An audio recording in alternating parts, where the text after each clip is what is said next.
Hello students, welcome to Shri classes. मैं मुस्कान आज आपको इस वीडियो में कराने वाली हूँ इम्पॉर्टेंट क्वेश्चन के लिस्ट जो क्लास 11th के लिए सबसे इम्पॉर्टेंट है और माइक्रो इकोनॉमिक्स की बुक से है।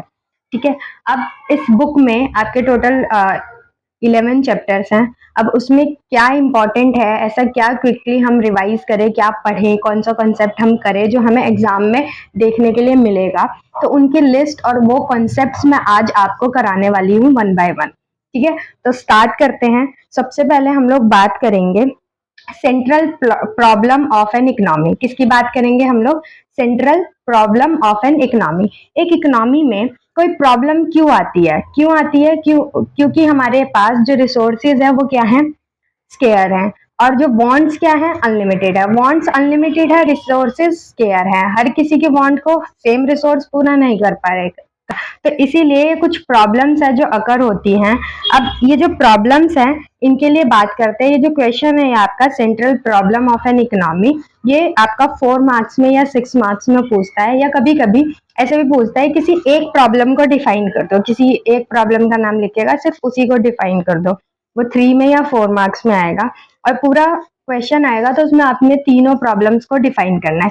अब ये प्रॉब्लम्स क्या है?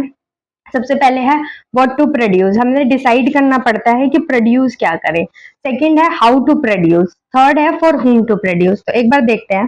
देखो, सबसे पहले ये बात कर रहा है किसकी? सेंट्रल प्रॉब्लम की।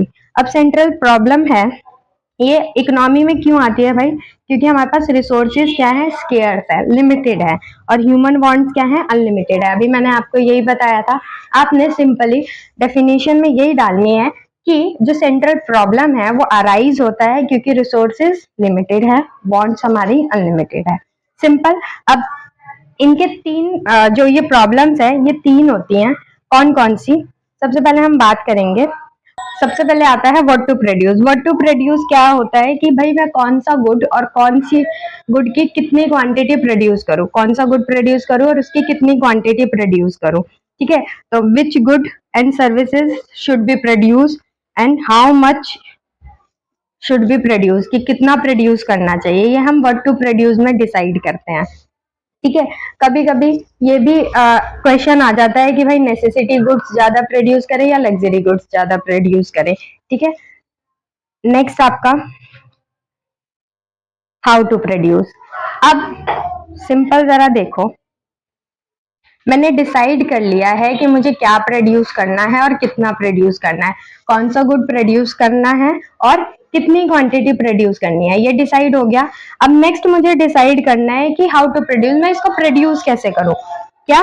हाउ टू प्रोड्यूस, इसको प्रोड्यूस कैसे करूं, इसका टेक्निक टेक्निक कौन सा यूज करूं, कौन सा मेथड यूज करूं। तो भाई इसके दो मेथड्स हैं, labour incentive technique, capital incentive technique. Labour incentive में क्या होता है? ज्यादा लेबर यूज होंगे और कम मशीनरी यूज होगी। क्या? लेबर जो है आपके वो ज्यादा यूज होंगे और मशीनरी दैट इज कैपिटल वो कम यूज होगी। ठीक है, और कैपिटल इंसेंटिव में क्या होगा? मशीनरी जो होंगी वो ज्यादा यूज होंगी और लेबर क्या होंगे? कम यूज होंगे। नेक्स्ट आपका for whom to produce. For whom to produce में क्या आपका आएगा क्वेश्चन की, मतलब आपको कैसे डिफाइन करना पड़ेगा। अब फर्स्ट स्टेज में आपने क्या डिसाइड किया था कि कौन सा गुड प्रोड्यूस करना है, कितना प्रोड्यूस करना है। सेकंड में टेक्निक, लेबर इंसेंटिव यूज कर रही हूँ या capital incentive. Last for whom to produce, भाई ये गुड्स मैं बना रही हूँ, प्रोड्यूस कर रही हूँ, ये यूज कौन करेगा, किसके लिए प्रोड्यूस कर रही हूँ। तो ये हमें देखना पड़ता है कि भाई जो गुड हम प्रोड्यूस कर रहे हैं वो कौन से कैटेगरी के लोग यूज करेंगे, ज्यादा रिच यूज करेंगे, पुअर यूज करेंगे, या दोनों, मिडिल क्लास ज्यादा यूज करेगी, कौन इनको अफोर्ड कर सकता है। तो ये सारी चीजें फॉर होम टू प्रोड्यूस में आती है। आपको अगर इसका स्क्रीनशॉट लेना है तो आप ले सकते हो। ये क्वेश्चन पूरा आपने एज इट इज ही अटेम्प्ट करना है।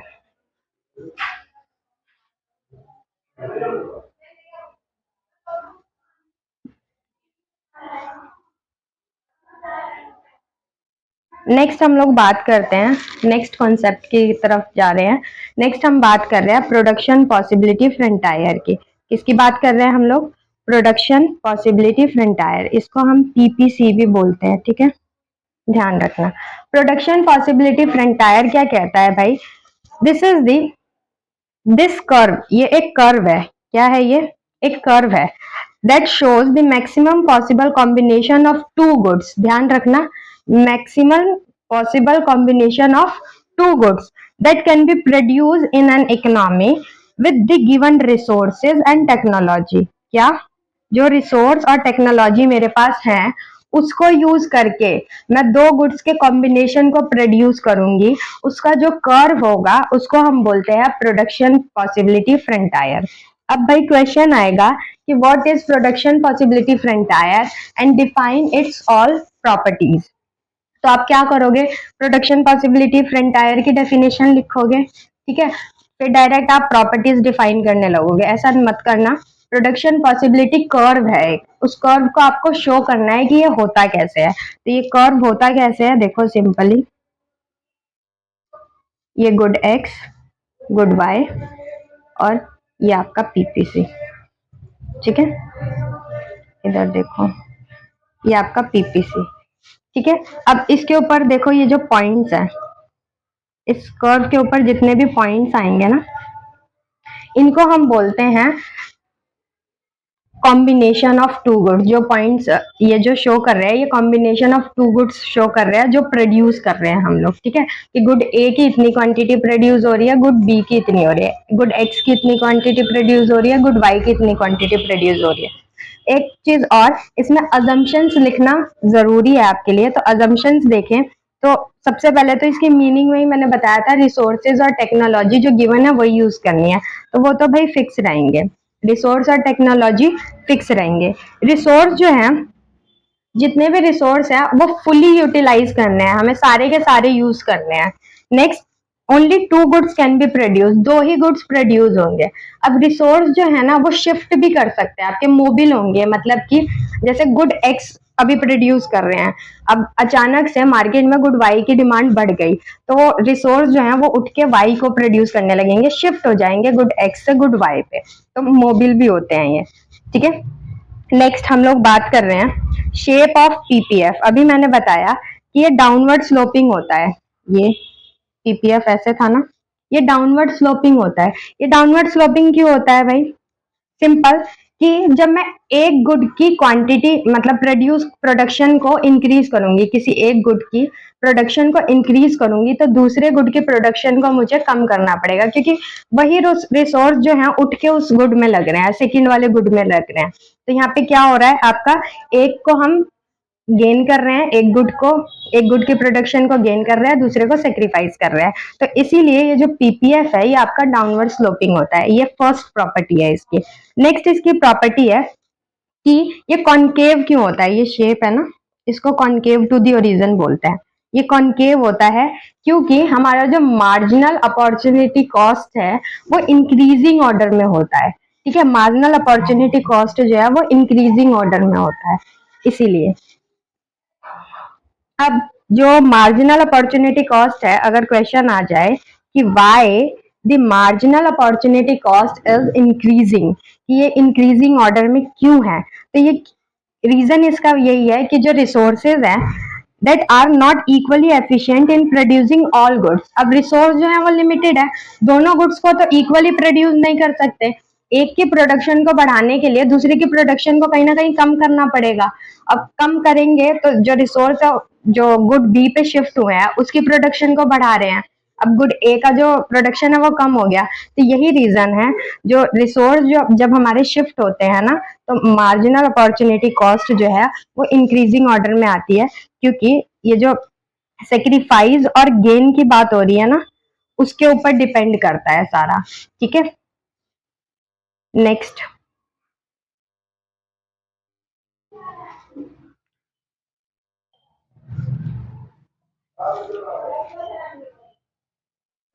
एक चीज और देखो, प्रोडक्शन पॉसिबिलिटी फ्रंटायर जो है,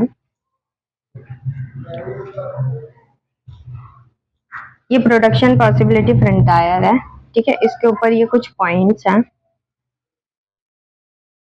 कुछ अंदर पॉइंट्स हैं, कुछ एकदम इससे बाहर है, ये ए बी सी,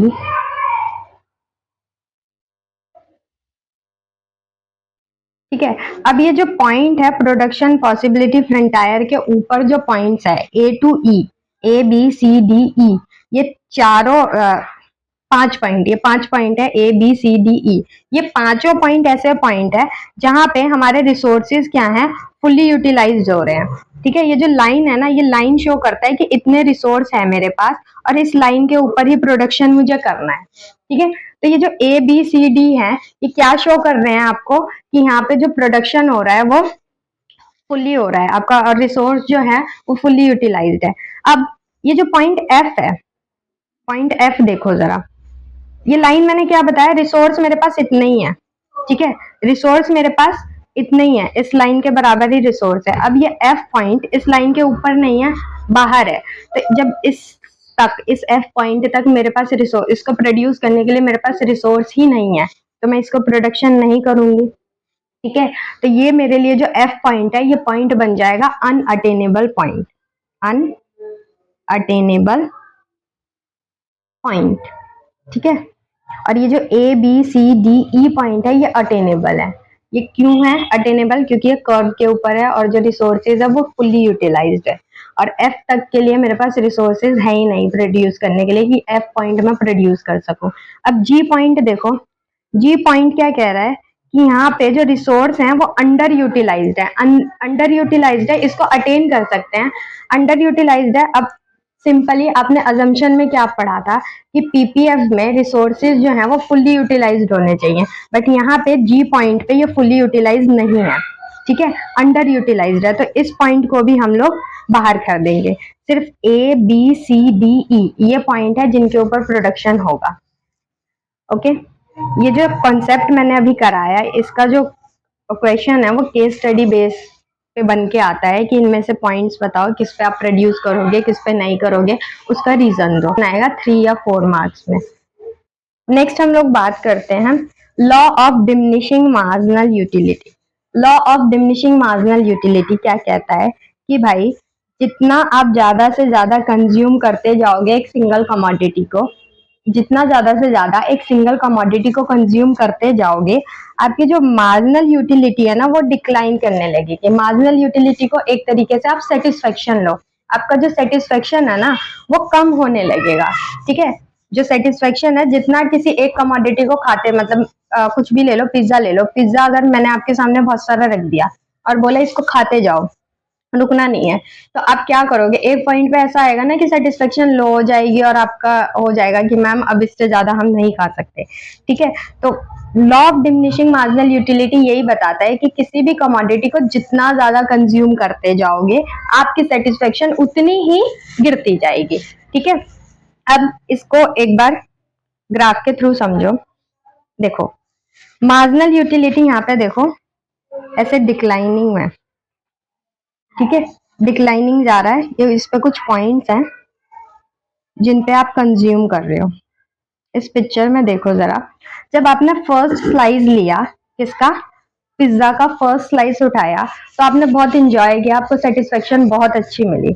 सेकंड वाला लिया तो भी आपने इंजॉय किया, बट फर्स्ट वाले के कंपैरिजन में जो सेटिस्फेक्शन होगी वो थोड़ी कम होगी।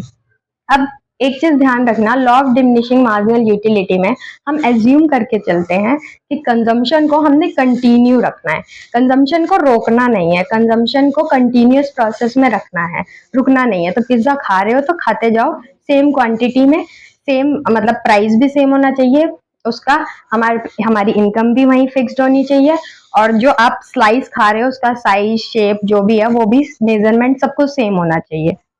ठीक है, तो आपने फर्स्ट स्लाइस ली, अच्छा लगा, सेटिस्फेक्शन हाई थी। सेकंड ली, सेकंड के बाद आपने भी इंजॉय किया, बट फर्स्ट वाले से, फर्स्ट के कंपैरिजन में थोड़ा कम। थर्ड पे थोड़ा लेस एंजॉयबल, पेट भरने लगता है। उसके बाद आपका फोर्थ स्लाइस जब आए तो इसका ऐसा हो गया होगा कि फुल हो गए हो आप, और अब इसके बाद होता है कि रुक जाओ अब नहीं खाना, बट आपको क्या करना है, कंटिन्यू रखना है कंजम्पशन को।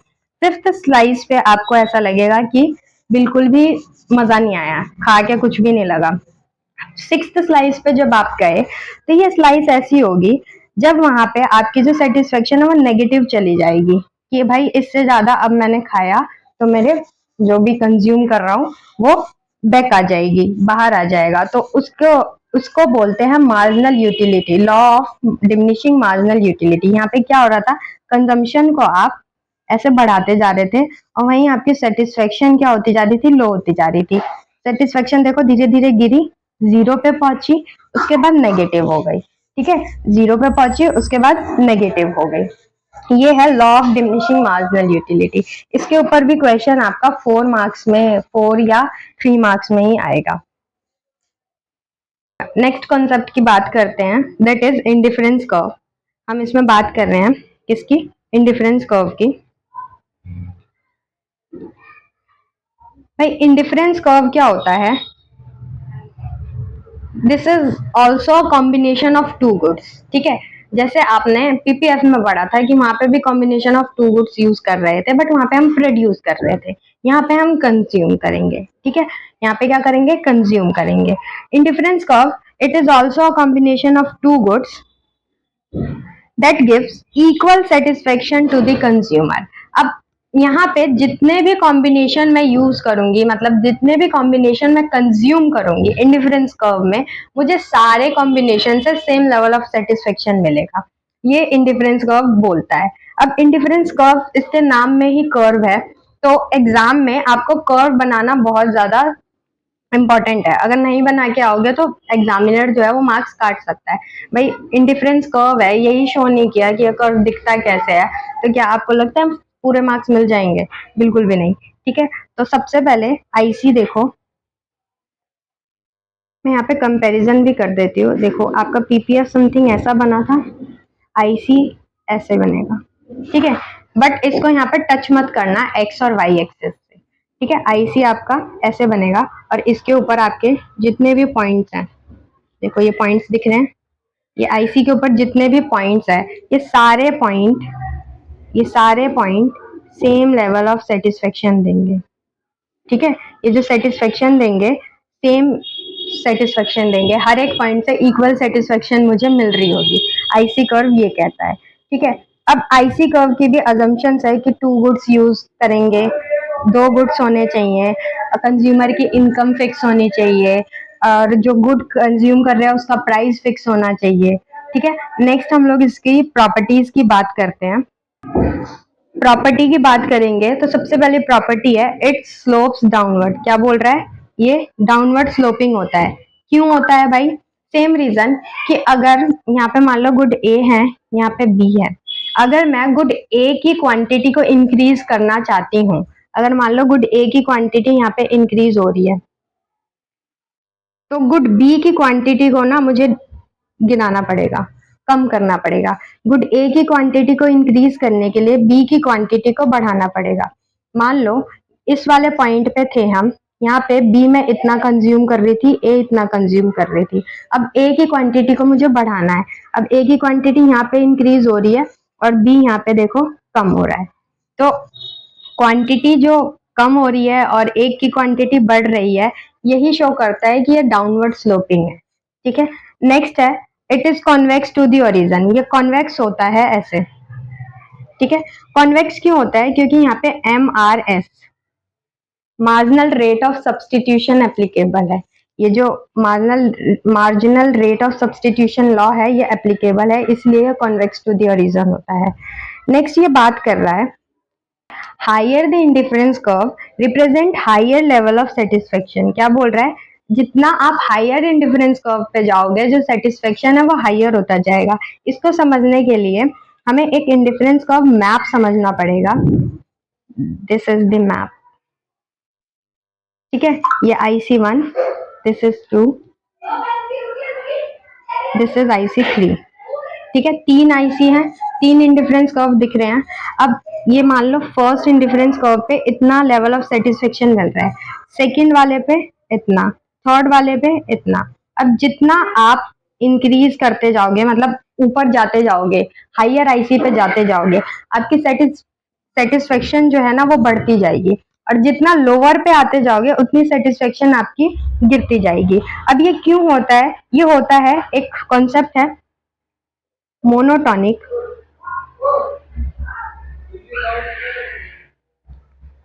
Monotonic preference. ठीक है, मोनोटोनिक प्रेफरेंस की वजह से ये होता है। मोनोटोनिक प्रेफरेंस क्या होता है भाई? मोनोटोनिक प्रेफरेंस क्या कहता है कि जो ह्यूमन वांट्स है ना वो अनलिमिटेड है। जितना ह्यूमन को दोगे उतना वो ज्यादा सेटिस्फाइड होगा। जितना भी, जैसे गुड ए और बी की क्वांटिटी अगर मुझे ज्यादा मिल रही है तो मैं ज्यादा सेटिस्फाई होंगी, ये मोनोटोनिक प्रेफरेंस कहता है। इसीलिए ये जो हायर इंडिफरेंस कर्व है ये हायर लेवल ऑफ सेटिस्फेक्शन देता है। नेक्स्ट हम बात कर रहे हैं two indifference curve never intersect each other. किसकी बात कर रहे हैं हम लोग अब? Two indifference curve never intersect each other. अभी हमने मैप देखा था, बस वही कॉन्सेप्ट यहाँ पे यूज करना है। यहाँ पे मैं दो इंडिफरेंस कर्व को इंटरसेक्ट करके बना रही हूँ। यही प्रूव करेंगे हम कि इसको इंटरसेक्ट नहीं कर सकता, एक दूसरे को इंटरसेक्ट नहीं कर सकते। ये एक पॉइंट ले लो A, that is point B, that is C. A, ये बी और ये वाला पॉइंट सी। अगर मैं IC1 की बात करूं, इंडिफरेंस कर्व 1 ये है, ये अगर मैं इसकी बात करूं तो इस वाले IC पे कौन से पॉइंट्स हैं? पॉइंट ए है और पॉइंट बी है।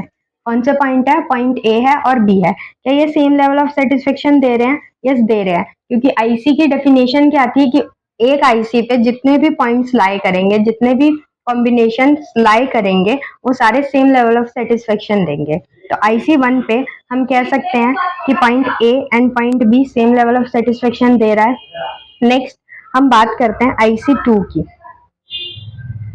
IC2 क्या कहता है कि ये रहा IC2, इसके ऊपर कौन सा पॉइंट है भाई? ये रहा IC2, दैट इज IC2, ठीक है। इसके ऊपर कौन सा पॉइंट है? पॉइंट ए और सी, पॉइंट ए एंड सी। क्या ये सेम लेवल ऑफ सेटिस्फेक्शन दे रहे हैं? यस, दे रहे हैं। क्यों? क्योंकि ये सेम IC पे लाई कर रहे हैं, IC2 पे लाई कर रहे हैं।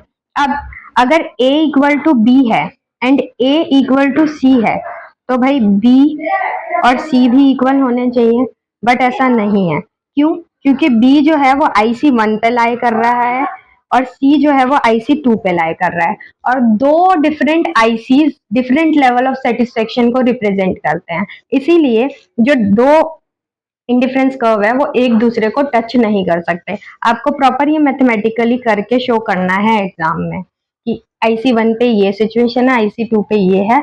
अब अगर हम दोनों को देखें तो B और C पॉइंट इक्वल नहीं है। क्यों? क्योंकि दोनों अलग अलग IC पे, मतलब डिफरेंट IC पे लाई कर रहे हैं, और डिफरेंट IC पे लाई कर रहे हैं दैट मीन्स कि डिफरेंट सेटिस्फेक्शन लेवल होगा, बस, ठीक है। इसीलिए ये इंडिफरेंस कर्व एक दूसरे को इंटरसेक्ट नहीं करते।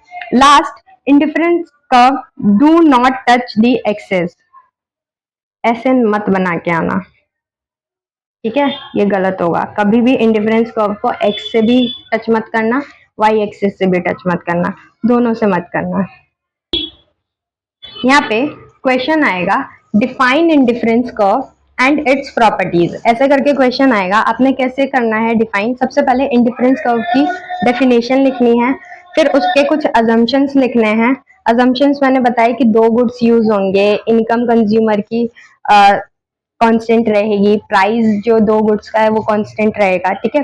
फिर एक इंडिफरेंस कर्व आपको शो करना है कि ये कर्व दिखता कैसा है, ठीक है, कर्व दिखता कैसा है। जैसे मैंने आपको यहाँ पे बताया था कि आपने ऐसे शो करके आना है कि ये IC है, ये है कर्व, ये है इंडिफरेंस कर्व, ठीक है। इसके ऊपर ये जो पॉइंट्स है ये हैं जो सेम लेवल ऑफ सेटिस्फेक्शन दे रहे हैं। फिर आपको इनकी प्रॉपर्टीज 1 बाय 1 एक्सप्लेन करनी है, और उसके बाद फिर आपको कंक्लूजन के साथ अपना आंसर क्लोज करना है। ओके, अब बात करते हैं कंज्यूमर इक्विलिब्रियम की।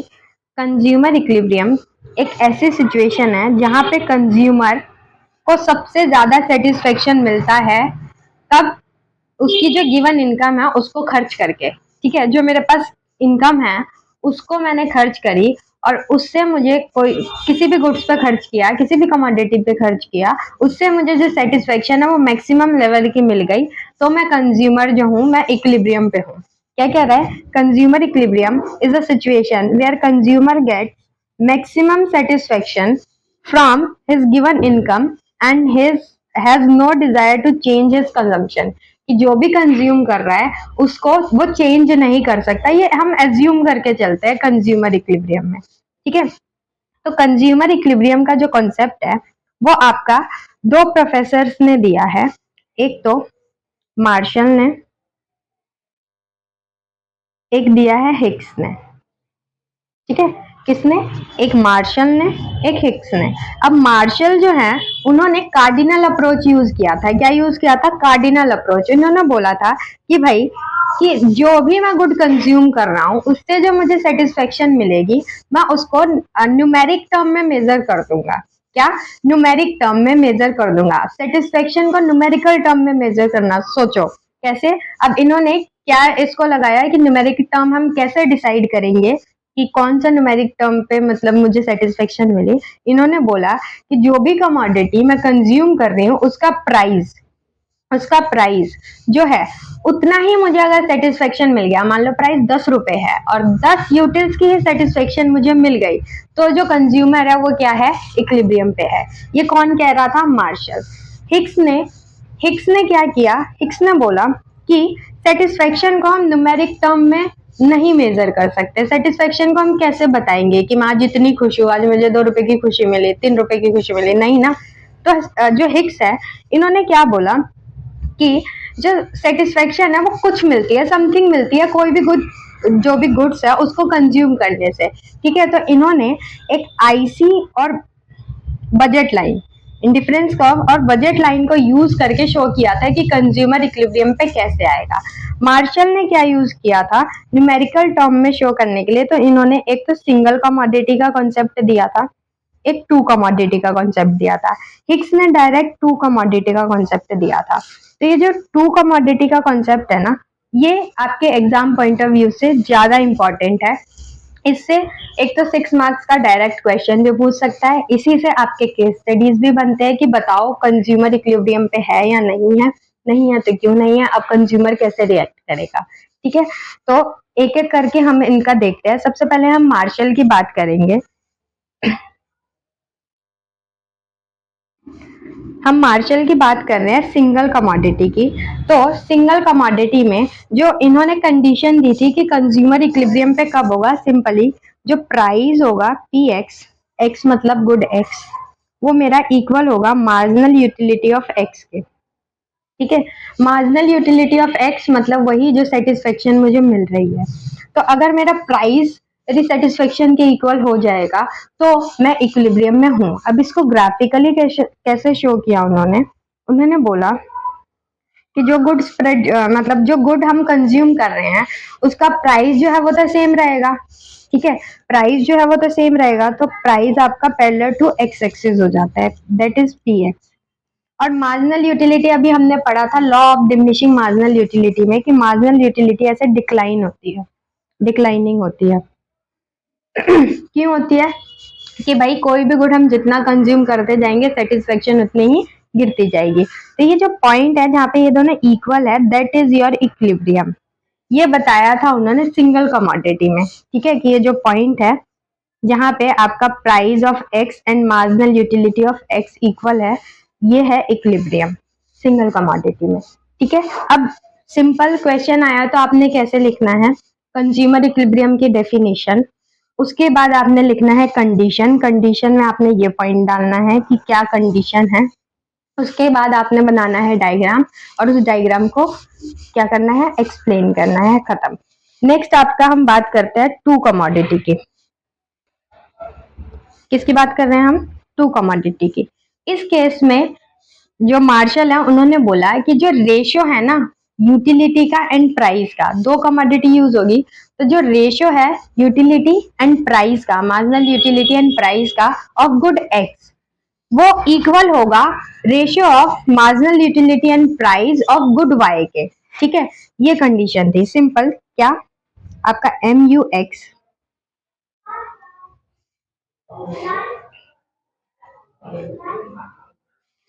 X upon P X equate करेगा M U Y and ratio of M U Y and P Y के, ठीक है, ये है आपकी टू कमोडिटी की कंडीशन। ये कंडीशन जब भी आएगी जब ये दोनों इक्वल होगा, ratio good X and Y का, तो आप कंज्यूमर जो हो वो इक्विलिब्रियम में हो। तो इसको ग्राफिकली कैसे शो किया उन्होंने देखो, ये ग्राफ बनेगा ऐसे, इधर से आप गुड एक्स कंज्यूम कर रहे हो, इधर से आप गुड वाई कंज्यूम कर रहे हो। ठीक है, तो जो आपका गुड एक्स है उसका कुछ कंजम्पशन ऐसे आएगा, ये गुड एक्स का कंजम्पशन है, गुड वाई का कंजम्पशन कुछ ऐसे आएगा। ठीक है, अब जिस पॉइंट पे ये दोनों इक्वल हैं, जहां पे ये दोनों कट कर रहे हैं, दैट इज योर इक्विलिब्रियम। ये कौन से केस में बोला था उन्होंने? टू कमोडिटी के केस में। ये जो पिक्चर है आप इसमें भी देख सकते हो,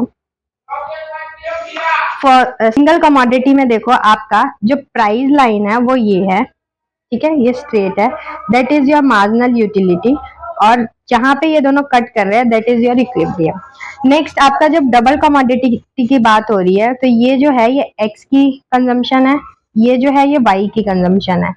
अब ये जो जहां पे कट कर रहा है एक्स की कंजम्पशन और वाई की कंजम्पशन की जो कर्व कट कर रहे हैं, वो आपका पॉइंट जो है वो इक्विलिब्रियम को शो करना है।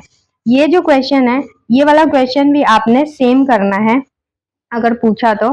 सबसे पहले कंज्यूमर इक्विलिब्रियम की डेफिनेशन, फिर कंडीशन, ये जो ये बॉक्स है आपका that is your condition, condition के बाद ये डायग्राम, डायग्राम के बाद उसकी एक्सप्लेनेशन। ठीक है, नेक्स्ट हम बात करते हैं हिक्स की। ठीक है, हिक्स ने क्या कहा था कि मैं बजट लाइन को भी यूज करूंगा कंज्यूमर इक्विलिब्रियम को शो करने के लिए, बजट लाइन को भी यूज करूंगा और इंडिफरेंस कर्व को भी यूज करूंगा। ठीक है, अब इसकी कंडीशन क्या थी, क्या बोला था कि भाई कंज्यूमर इक्विलिब्रियम पे कब होगा? कंडीशन क्या थी कि जब स्लोप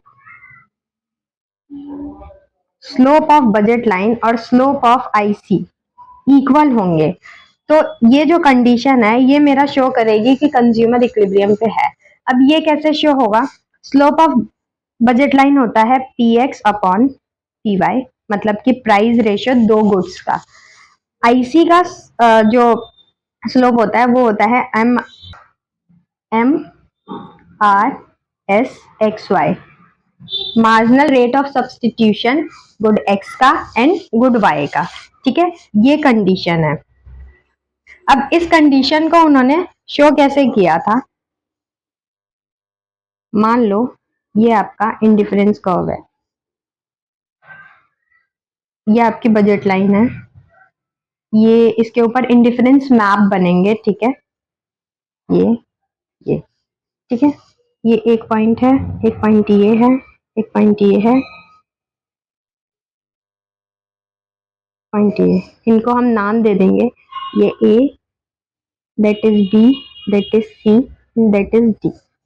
ठीक है, अब आपको शो करना है कि इनमें से कौन सा पॉइंट इक्विलिब्रियम को, अब आपको शो करना है कि इसमें से कौन सा पॉइंट जो है वो इक्विलिब्रियम को शो कर रहा है। अब इक्विलिब्रियम कहाँ होगा? जहां पे slope of budget line and slope of indifference curve equal होंगे। डी पॉइंट देखो जरा, ये जो डी पॉइंट है ये मेरी बजट से ही बाहर है, मैं इसको अफोर्ड ही नहीं कर सकती, मेरी बजट में ही नहीं आ रहा क्योंकि बजट लाइन मेरी ये है। ठीक है, that is your budget line, जरा ध्यान से देखना, that is your budget line. ठीक है, इस बजट से बाहर है पॉइंट डी, तो मैं इसको अफोर्ड कैसे कर सकती हूँ? इतना तो है ही नहीं मेरे पास बजट की मैं डी पॉइंट को जाके कंज्यूम कर लो, तो डी पॉइंट तो वैसे ही कैंसिल हो गया। क्यों? क्योंकि ये क्या है, बजट लाइन पे लाइन नहीं कर रहा, मेरे बजट से बाहर है। नेक्स्ट आपका पॉइंट बचता है point A, point B and point C. अगर मैं देखूं तो ये ऐसे है ग्राफ, देखो जरा ध्यान से, ये ऐसे और ये ऐसे, ये पॉइंट ए है, ये पॉइंट बी है, ये पॉइंट सी है। तो अगर मैं ए और बी की बात करूं, ए पॉइंट और सी पॉइंट की बात करूं, कौन से पॉइंट की? पॉइंट ए और सी की। अगर ये देखें हम, ये बजट लाइन पे भी है, ठीक है, और इंडिफरेंस कर्व पे भी है, बजट लाइन पे भी है और इंडिफरेंस कर्व पे भी है, तो क्या हम इसको इक्विलिब्रियम बोल सकते हैं कि क्या यहाँ पे जो कंज्यूमर है उसको मैक्सिमम सेटिस्फेक्शन मिल रहा है? नहीं मिल रहा। जरा ध्यान से देखो, जो हमने बजट इंडिफरेंस कर्व का मैप पढ़ा था, उसमें क्या पढ़ा था कि भाई lower indifference curve gives lower level of satisfaction. और ये जो पॉइंट है, जहाँ पे पॉइंट हमारा बी है, ये है IC2। ये बजट लाइन पे भी है, इंडिफरेंस कर्व पे भी है। यहाँ पे मेरी जो इक्विलिब्रियम कंडीशन है वो भी सेटिस्फाई हो रही है। क्या इक्विलिब्रियम कंडीशन जो है वो भी सेटिस्फाई हो रही है। तो ये जो पॉइंट बी है मेरे को सेटिस्फेक्शन भी ज्यादा दे रहा है देन IC1 जो है उससे ज्यादा सेटिस्फेक्शन दे रहा है। और जो ये पॉइंट बी है ये मेरी इक्विलिब्रियम कंडीशन को भी सेटिस्फाई कर रहा है।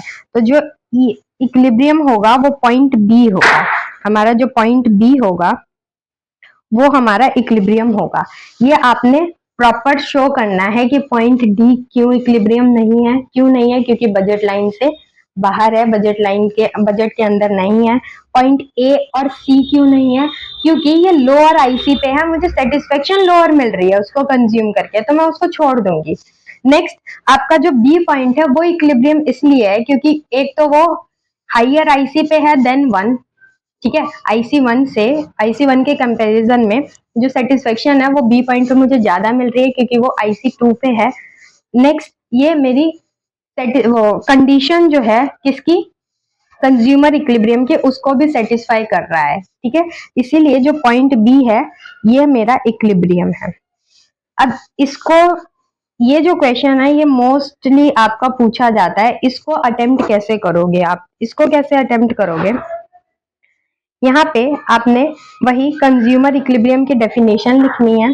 कंज्यूमर इक्विलिब्रियम की डेफिनेशन लिखने के बाद आप कंडीशन जब लिखोगे ना, तो कंडीशन में आपने मेंशन करना है कि मैं जो इंडिफरेंस कि हम जो कंज्यूमर इक्विलिब्रियम डिफाइन कर रहे हैं वो बजट लाइन भी यूज कर रहे हैं, डिफाइन करने में बजट लाइन भी यूज कर रहे हैं, उसमें आईसी भी यूज कर रहे हैं, इंडिफरेंस कर्व भी यूज कर रहे हैं। तो दोनों की शेप आपको बना के दिखानी होगी वहां पे कि ये होते कैसे है, कि आईसी ऐसे होता है, आईसी मैप यूज करेंगे हम और बजट लाइन यूज करेंगे। ये कंडीशन में आपने शो करना है। फिर उसके बाद आपने फॉर्मूला, जो आपका ये कंडीशन है, इसको मेंशन करना है। उसके बाद जो ये आपका डायग्राम बनाया ना मैंने, ये वाला, ये डायग्राम आपने बनाना है और हर एक पॉइंट को डिफाइन करना है कि कौन सा पॉइंट इक्विलिब्रियम है और कौन सा नहीं है, और रीजन भी बताना है क्यों नहीं है, ठीक है। और फिर ये डायग्राम बना के आपने एक्सप्लेनेशन देनी है एंड फिर आपने क्लोज कर देना है अपना आंसर, ठीक है। ये 6 मार्क्स में आएगा। अब इससे एक केस स्टडी बनती है जिसमें ये वाला जो डायग्राम है वो बना हुआ आएगा सीधे और बोलेगा, पॉइंट्स इस पे मेंशन होंगे ऑलरेडी, आप बताओ कि पॉइंट डी इक्विलिब्रियम क्यों नहीं है।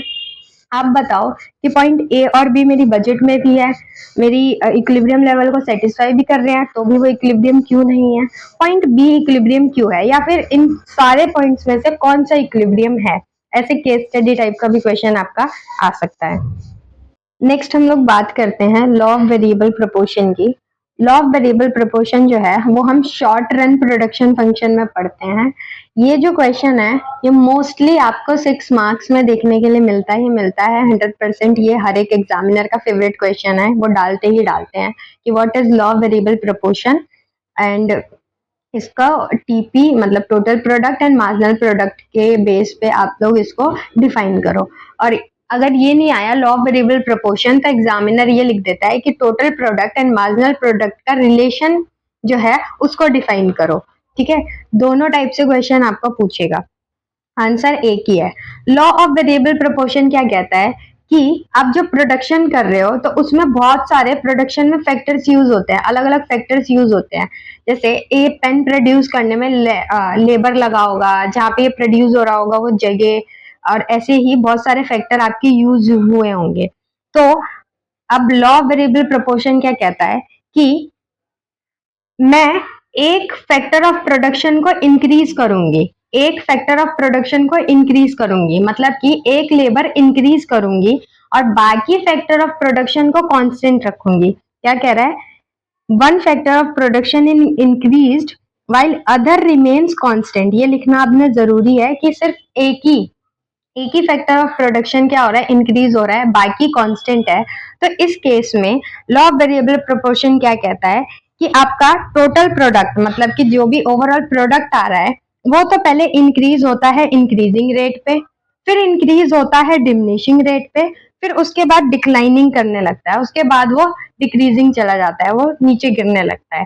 तो लॉ ऑफ वेरिएबल प्रोपोर्शन यही कहता है, और इन्हीं इन्हीं तीन स्टेजेस को आपने डिफाइन करना है। इसमें कैसे डिफाइन करना है, उससे पहले आप एक बार अजम्पशंस देख लो। अजम्पशन क्या है, technology remains constant, only one factor can be variable, मतलब लेबर ही यूज होगा, वही चेंज होगा, ठीक है। Other factor are fixed, land और कैपिटल आपके फिक्स्ड रहेंगे, लेबर में चेंज आया है, ठीक है। Next, units of variable factor are homogeneous. और ये जो लॉ ऑफ वेरिएबल प्रोपोर्शन है, ये ओनली शॉर्ट रन में एप्लीकेबल है, लॉन्ग रन में ये नहीं होता है, ठीक है, तो ध्यान रखना। अब इसको आपने शो कैसे करना है, आपकी बुक में जो ग्राफ बना है वो ऐसे बना है, ठीक है। ये आपका है टोटल प्रोडक्ट,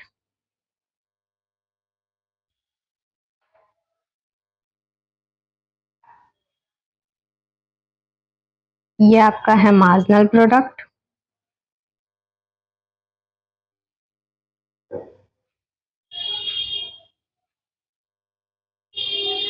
ये आपके तीन स्टेजेस, ठीक है, स्टेज 1, स्टेज 2, स्टेज 3, ठीक है। ये तीन स्टेज हैं, इन्हीं को आपने डिफाइन करना है। ये स्टेजेस क्या कहते हैं, सबसे पहले आपका जो टोटल प्रोडक्ट है वो इंक्रीज कर रहा है इंक्रीजिंग रेट पे। इंक्रीजिंग रेट हमने क्यों बोला है, क्योंकि इस स्टेज में देखो यहाँ पे इसके पैरेलल जो मार्जिनल प्रोडक्ट है वो भी इंक्रीज कर रहा है। इस केस में मार्जिनल प्रोडक्ट क्या कर रहा है, इंक्रीज कर रहा है, दोनों इंक्रीज हो रहे हैं, टोटल प्रोडक्ट भी और मार्जिनल प्रोडक्ट भी। तो इसीलिए इसको increasing returns to a factor बोलते हैं। इस स्टेज को क्या बोलते हैं, increasing returns to a factor. इस स्टेज में जो आपका टोटल प्रोडक्ट है वो इंक्रीज कर रहा है इंक्रीजिंग रेट से। क्यों, क्योंकि मार्जिनल प्रोडक्ट आपका इंक्रीज कर रहा है। सेकेंड स्टेज देखो, यहाँ पे आपका टोटल प्रोडक्ट इंक्रीज कर रहा है डिमिनिशिंग रेट पे। डिमिनिशिंग क्यों, क्योंकि मार्जिनल प्रोडक्ट यहाँ पे आपका क्या कर रहा है, डिक्लाइनिंग है, यहाँ पे मार्जिनल प्रोडक्ट आपका गिर रहा है। तो इसीलिए जो ये सेकेंड स्टेज है इसको हम बोलते हैं diminishing returns to a factor. Diminishing return इसलिए बोला है क्योंकि टीपी इंक्रीज कर रहा है डिमिनिशिंग रेट पे। नेक्स्ट आपका थर्ड स्टेज है, टीपी डिक्लाइन करता है और एमपी नेगेटिव हो जाता है। एमपी क्या हो जा रहा है, नेगेटिव हो जा रहा है, एमपी नेगेटिव चला जा रहा है, मार्जिनल प्रोडक्ट नेगेटिव चला जा रहा है और टीपी डिक्लाइन कर रहा है। इसीलिए इस थर्ड स्टेज को हम बोलते हैं negative returns to a factor. अब इनको एक्सप्लेन करने के लिए आप ये टेबल यूज कर सकते हो, स्टेज 1, स्टेज 2 एंड 3, ऐसे आप इसको एक्सप्लेन कर सकते हो कि stage 1 increasing returns to a factor, इसको हम बोलते हैं, यहाँ पे टीपी इंक्रीज कर रहा है इंक्रीजिंग रेट पे, एमपी इंक्रीज कर रहा है, ठीक है। Next, diminishing returns to a factor stage 2, यहाँ पे आपका टीपी इंक्रीज कर रहा है डिमिनिशिंग रेट पे। क्यों, क्योंकि यहाँ पे एमपी क्या कर रहा है, डिक्रीज कर रहा है, बट पॉजिटिव है, ध्यान रखना। नेक्स्ट आपका third stage negative returns to a factor, इसमें क्या एमपी जीरो हो गया और नेगेटिव नीचे गिरने लग गया, यहाँ पे टीपी डिक्लाइनिंग, टीपी गिरने लग गया है, और साथ में जो आपका मार्जिनल प्रोडक्ट है वो तो ऑलरेडी गिर रहा था, अभी इस स्टेज पे क्या हो गया, वो नेगेटिव हो गया, इसलिए इसको बोलते हैं negative returns to a factor, ठीक है। आप इसको स्क्रीनशॉट ले सकते हो रिवाइज करने के लिए, एंड सेम आप एग्जाम में इसको लिख सकते हो।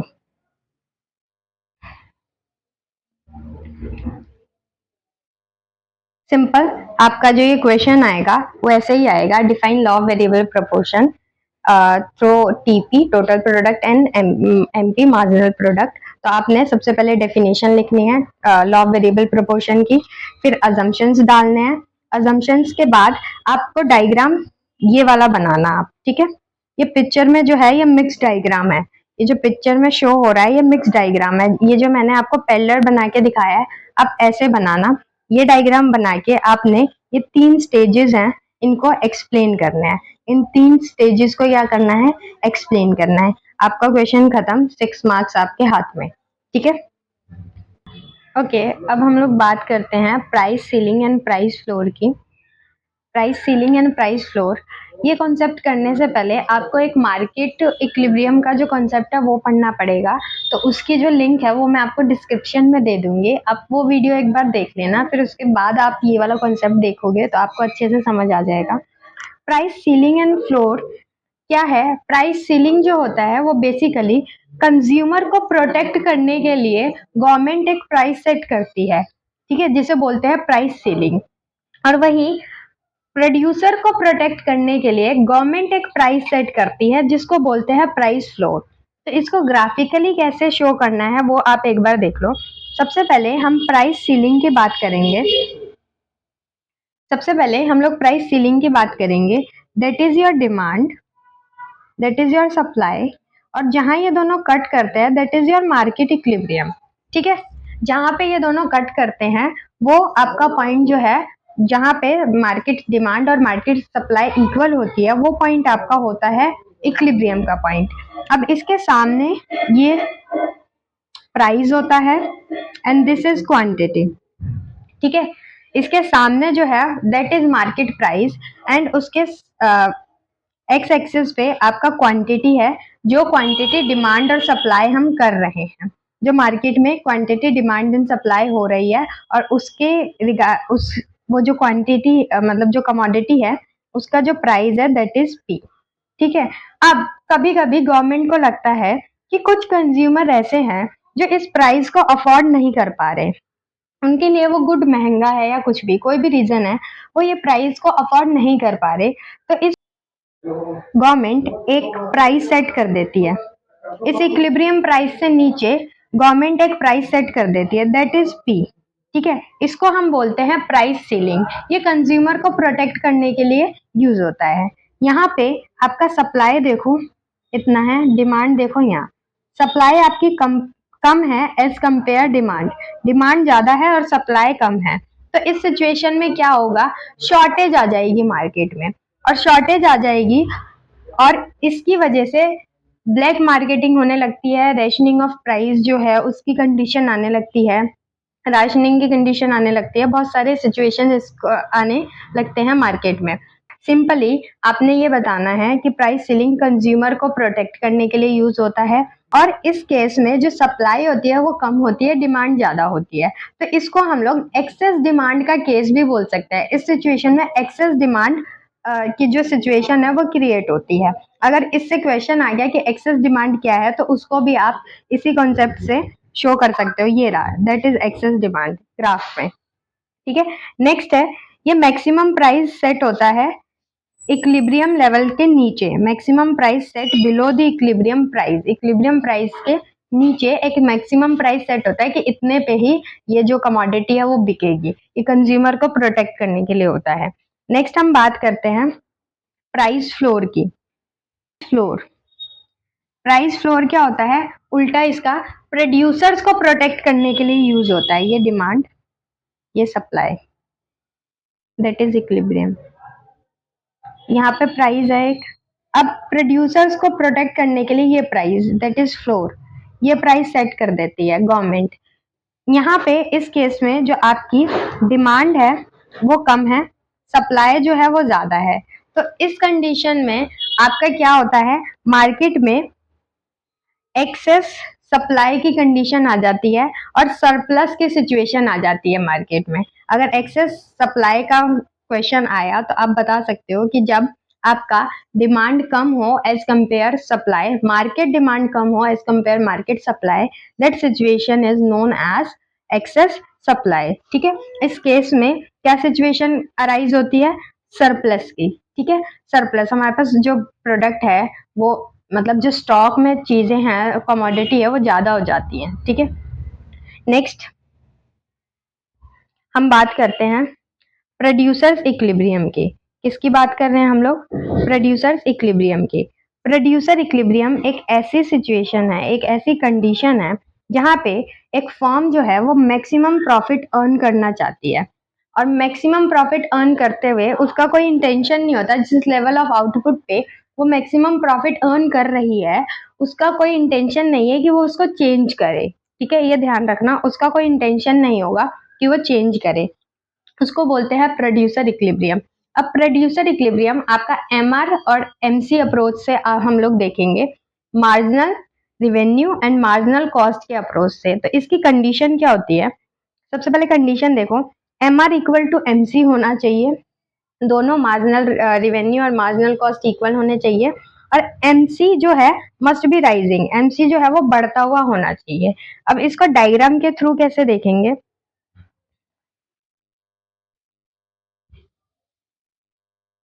यहाँ देखो एक बार,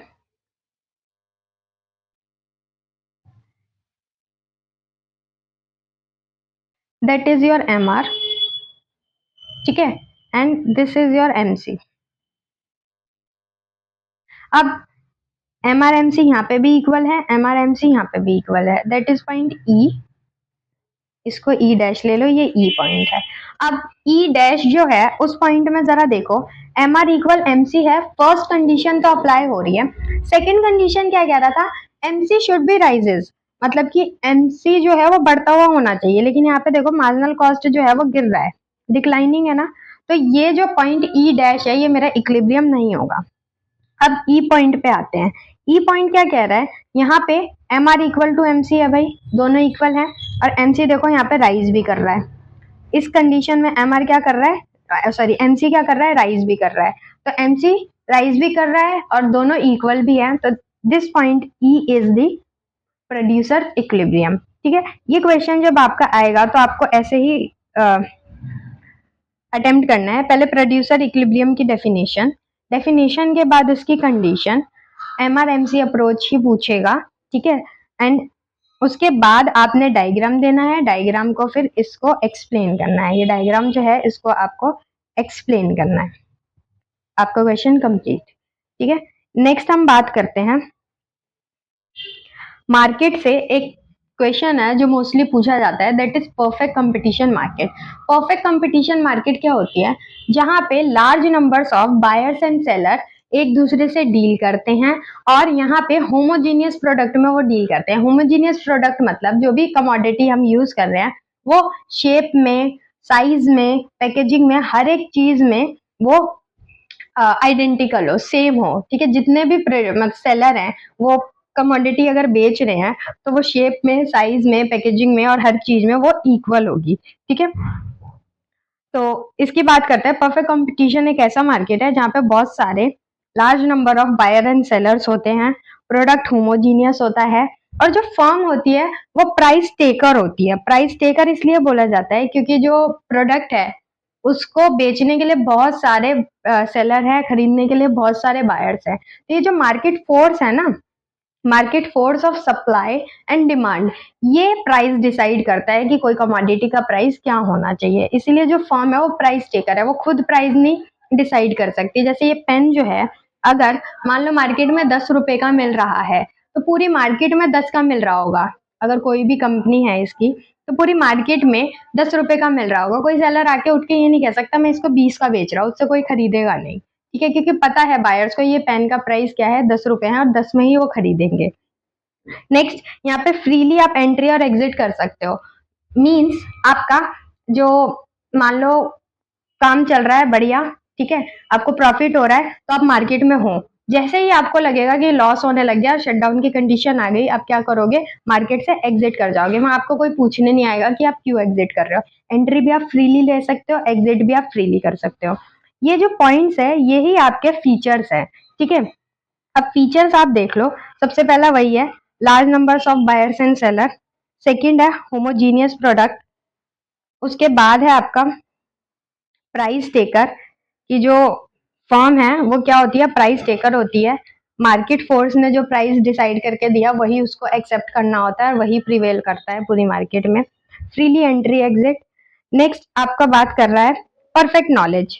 दोनों बायर्स एंड सेलर को जो भी कमोडिटी बिक रही है, ठीक है, या जो भी कमोडिटी खरीदने गया है बायर, उसकी परफेक्ट नॉलेज होती है, उसको पता है इस कमोडिटी का प्राइस पूरी मार्केट में क्या है, इसकी क्वालिटी क्या है, या जो भी है सब कुछ, हर एक नॉलेज इन्फॉर्मेशन होती है। तो उसको कोई भी ऐसा नहीं होता है कि कोई गलत प्रोडक्ट वो उठा लाए, ठीक है, कम पैसे में या ज्यादा पैसे में या कुछ ज्यादा पैसे दे दिए हो किसी प्रोडक्ट के लिए, ऐसा कुछ नहीं होता। उसको हर एक चीज की नॉलेज है, प्राइस की, क्वालिटी की, मार्केट की कंडीशन की, हर एक चीज की उसको नॉलेज है।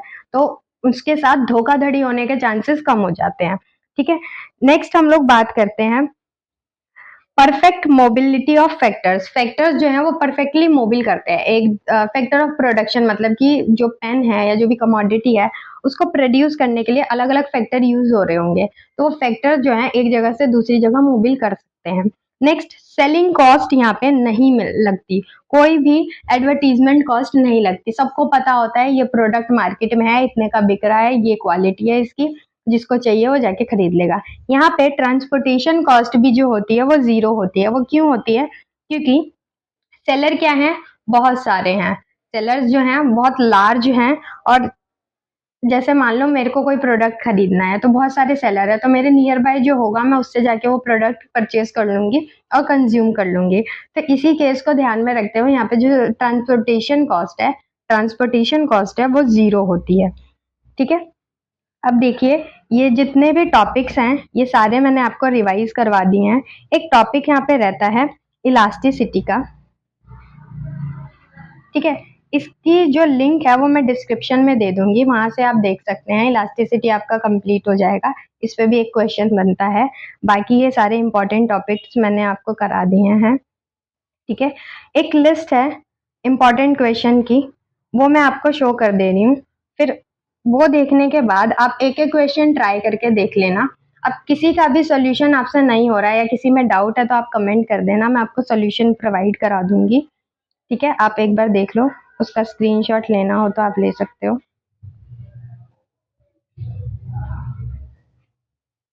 एग्जाम में कोई भी क्वेश्चन आपने छोड़ना नहीं है, सारे क्वेश्चन अटेम्प्ट करके आने हैं। ठीक है, करना है कि ये क्वेश्चन नहीं आ रहा भाई, उससे जितना भी आपका आसपास का नॉलेज है, कुछ भी आपको याद आ रहा है आप लिख के आओ।